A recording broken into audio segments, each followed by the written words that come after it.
तर मित्रांनो, शुक्रवारी 4 जिल्ह्यात गारपीट होणार. तर मध्य महाराष्ट्रात, विदर्भात आणि मराठवाड्यात पावसाचा शोषण हवामान. तर राज्यात पुढील 2 दिवसात बहुतेक जिल्ह्यात तुरळक ठिकाणी जोरदार ते मध्यम पावसाचा इशारा हवामानशास्त्राने विभागाला दिलेला आहे.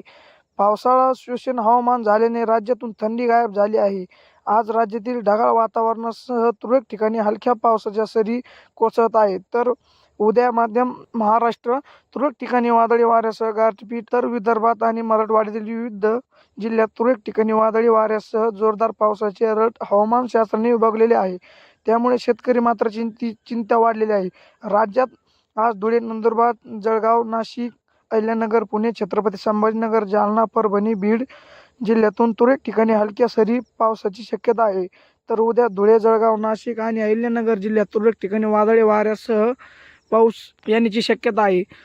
तसेच नंदुरबार, पुणे, छत्रपती संभाजीनगर, जालना, परभणी, बीड, हिंगोली, वाशी, यवतमाळ, नागपूर जिल्ह्यात तुरळक ठिकाणी वादळी वाऱ्यासह पाऊस. तर अकोला, अमरावती, बुलढाणा, वर्धा जिल्ह्यात वादळी वाऱ्यासह विजांच्या कडकडाटासह ठिकाणी गारपीट इशारा दिलेला आहे.